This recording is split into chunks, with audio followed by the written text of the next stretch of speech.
Penantian dari Nico Robin sebentar lagi akan terjawab. Reuninya dengan Soul akan menjadi mimpi yang berubah menjadi kenyataan karena ini adalah harapannya untuk hidup dan meneruskan api semangat dari Ohara yang harus segera dilanjutkan oleh mereka berdua. Namun di dalam chapter ini Soul terlihat jatuh dan sepertinya ada sesuatu yang terjadi padanya. Nah, mungkinkah ada seseorang yang mencoba untuk membunuhnya dan berusaha untuk melukainya? Selamat datang di channel Tamagon Park. Kali ini kita akan mereview lengkap detail percakapan lengkap yang ada pada chapter 1131 kita kali ini. Di akhir video kita juga akan sedikit membahas mengenai bagaimana Akagami mendapatkan gelar Yonko-nya dari berhasilnya dia menjebak Loki beserta dengan apa yang sebenarnya terjadi dengan Jaguar di Soul pada chapter ini. Yup, jangan lupa share dan like video ini nanti jika kalian suka dengan pembahasan Tamagon ya. Jika sudah, terima kasih banyak dan bersiaplah nakama. Tarik jangkar dan mari kita berlayar.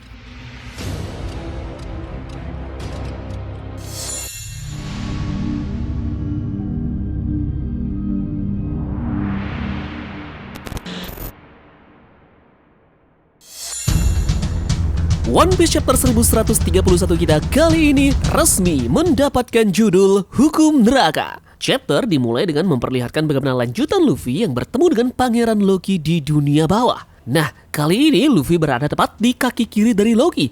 Luffy berteriak kegirangan karena dia akhirnya bisa untuk mencapai pulau Elbaf yang selama ini dia idamkan. Luffy berkata, "Sudah kuduga ini adalah pulau itu. Kami sudah lama ingin ke sini dan aku terkejut semuanya di sini sangatlah besar. Kira-kira apa Usopp akan tahu apa yang ada di pohon-pohon tersebut?" Nah, Luffy langsung kemudian menjelaskan kepada Loki bahwa dia kesini dengan kapal Dory dan juga Brogy. Aku belum pernah melihat raksasa sebanyak itu dan mereka sangatlah kuat. Kemudian Loki benar-benar kesal karena omongannya tak dihiraukan oleh Luffy. Dia berteriak, "Aku sedang berbicara denganmu. Aku adalah Dewa Matahari seperti kata legenda di negeri ini. Jangan bicara tanpa izin manusia. Apa pendapatmu soal situasi saat ini? Tolong jawab aku." Nah, di panel ini pun memperlihatkan bagaimana Loki yang diberi label kepala buruan sebesar 2,6 miliar berry. Luffy kemudian bertanya, ternyata orang ini telah ditangkap. Nah, Loki menjelaskan, "Aku tahu ini hanya ruangan, tapi tak ada yang mau tinggal di rumah di mana mereka bisa ditangkap. Dan aku yakin kalian juga sama. Jadi aku berharap aku dilepaskan di sini. Aku sudah di sini sangat lama, yakni 6 tahun. Aku seorang Elbaf dan aku sangat bangga akan kekuatanku.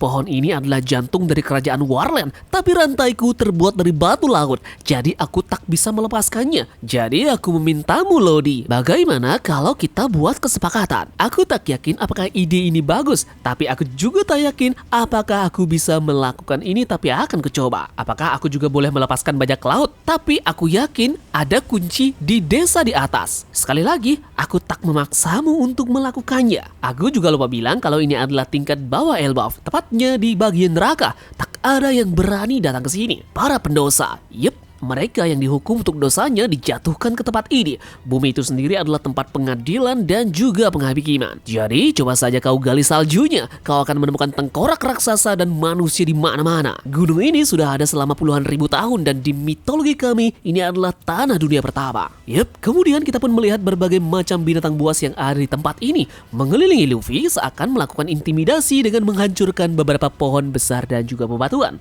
Loki menyuruhnya untuk berhati-hati terhadap binatang buas yang berkeliaran di daerah tersebut yang disebut sebagai Raja Gunung. Ini menyerupai binatang buas yang seperti di Pulau Rusukaina. Nah, seketika pada saat mereka mendekati Luffy, mereka pun seperti langsung dijinakan dengan aura yang dimiliki oleh Luffy. Luffy pun mendengar bahwa Loki menyebut nama Akagami no Shanks. Dia bertanya kepada Loki, apakah Shanks pernah datang ke tempat ini? Loki tertawa dan berkata, "Yep, dia datang, bajak laut pengecut itu kan?" Tanpa basa-basi, Luffy berubah ke mode Gear 4-nya menggunakan serangan tinju dan langsung menghantam ke arah kepala dari Loki. Namun luar biasanya Loki bisa menghindari serangan tersebut. Para anak buah dari Loki heran dan kaget melihat perubahan wujud dari Luffy dan langsung menyerang tuanya. Loki bilang, "Aku cuma bercanda, jadi tunggu dulu." Yup, anak buah dari Loki ini pun berdoa agar haki Luffy tidak sekuat milik Shanks. Loki bilang, "Aku tak bisa bergerak." Luffy pun memperingatkannya, "Jika kau tak bisa bergerak, jangan membuatku marah. Jika kau bilang hal itu lagi, aku akan membuat kau menjadi satu dengan pohon ini."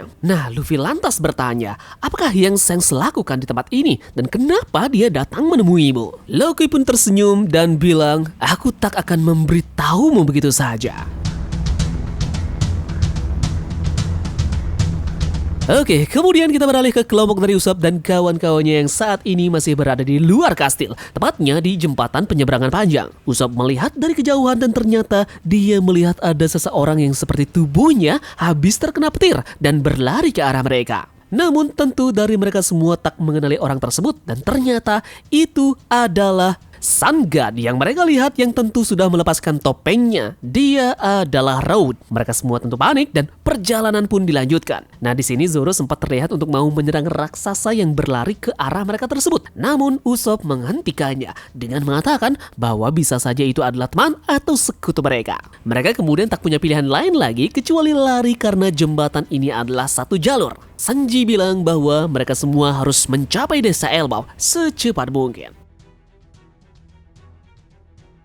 Oke, panel pun berpindah lagi. Sekarang kita menuju ke Elbaf dunia bawah, tepatnya di hutan neraka. Di sini terdapat Hairudin dan juga satu krunya yang bernama Stenson. Mereka sedang terlihat memburu beberapa binatang yang akan mereka jadikan persembahan kepada kru bajak laut topi jerami sebagai ucapan selamat datang ke Pulau Elbaf. Hairudin bilang, "Aku bisa melihat wajah senang Mugiwara. Jadi ayo kita persembahkan pesta ini." Nah, di sini ada panel sedikit flashback di Dressrosa ketika Flamingo mengendalikan Hairudin beserta dengan beberapa orang lainnya demi tujuan melakukan kudeta besar-besaran di negeri tersebut. Nah, lantas kotak panel pun memperlihatkan detail dari bajak laut raksasa baru yang diketuai oleh Hairudin. Bajak laut ini adalah bajak laut generasi baru setelah Dory dan juga Brogy yang terdiri dari 5 anggota. Oke, panel berlanjut dan melompat ke laut di dekat Pulau Elbaf. Robin dan kelompoknya segera berlayar menuju pulau tersebut. Namun di sela perjalanan mereka, Robin meminta Brook untuk memotong rambutnya. Brook mengatakan bahwa dia belum pernah memotong rambut wanita dan dia sangatlah gugup.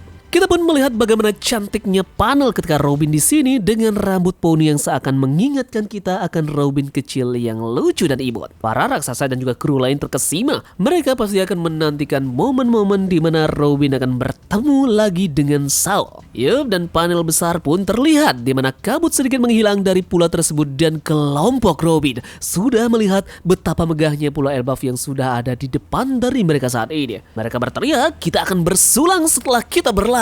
One Piece chapter 1131 pun ditutup dengan ada momen di mana seseorang misterius berteriak mengatakan bahwa Saul terkapar dan tak bergerak. Dia pergi ke tempat itu.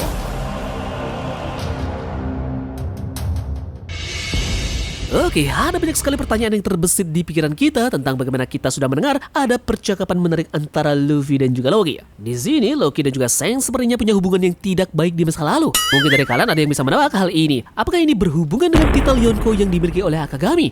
Mungkin ada yang bisa jawab hal ini. Tulis di kolom komentar. Nah, seperti yang terlihat bahwa diyakini jika mereka berdua tentu saling kenal dan juga ada sebuah masalah di masa lalu yang menyebabkan Loki ini mengatakan bahwa Shanks ini adalah seorang pengecut. Ini tampaknya terkait dengan masa lalu dari mereka berdua yang dimana Akagami berhasil untuk membantu para raksasa menangani Loki dan memenjarakannya di dunia bawah. Jadi oleh karena itulah Shanks ini beraliansi dengan para raksasa sebagai wujud terima kasih mereka. Loki tentu saja tak terima dengan hal ini, pasti karena ada sebuah trik yang dilakukan oleh Akagami yang menyebabkan Loki ini kalah di dalam pertempuran mereka. Nah, apa yang dilakukan oleh Akagami ini akan kita bahas di video analisis besok ya. Shanks jadi tampaknya menjadi pahlawan nasional di Elbaf, sehingga anak-anak bahkan para raksasa pun memujanya. Shanks menyebutkan bahwa dia tak ingin Elbaf menjadi medan perang, kebalikan dari apa yang dikatakan oleh Loki, bahwa Elbaf adalah medan perang yang penuh dengan pejuang. Nah, dari dua kata-kata karakter ini saja benar-benar kontras. Jadi bagaimana tentu saja pasti ada konflik yang terjadi di antara mereka berdua dulunya di Elbaf. Ideologi dan alasan Shanks tak ingin tempat itu menjadi medan perang menunjukkan bahwa Loki telah menyebabkan kekacauan saat itu dan Shanks menyelamatkan Elbaf dari Loki. Oleh karena itulah masuk akal mengapa para raksasa ini merayakan dan menghormati Shanks, bahkan Dory dan juga Brogy. Kemudian ada banyak lagi hal yang menarik tentunya yang asik untuk kita bahas, yakni pohon besar yang terlihat di Pulau Elbaf yang ternyata itu adalah pohon harta karun Adam. Begitu juga dengan panel penutup di akhir One Piece chapter 1131 tentang insiden apa yang sebenarnya terjadi dengan Saul. Apakah ada seseorang yang telah meracuni Saul? Apakah itu adalah salah satu kesatria suci yang menyusup ke sana? Atau itu merupakan efek samping dari time capsule yang dilakukan oleh Kuzan? Jadi kenapa dia menjadi sakit padahal Robin sudah dekat? Kita juga bisa melihat dalam panel ada momen di mana sepertinya di belakang Loki ada sebuah semacam senjata layaknya palu. Nah, apakah ini senjata dari Loki dan tentu apakah ini palu Mjolnir yang menjadi ciri khas dari mitologi Nordik? Kita akan bahas semua dalam video analisis besok ya. Pastikan kalian bunyikan lonceng notifikasinya.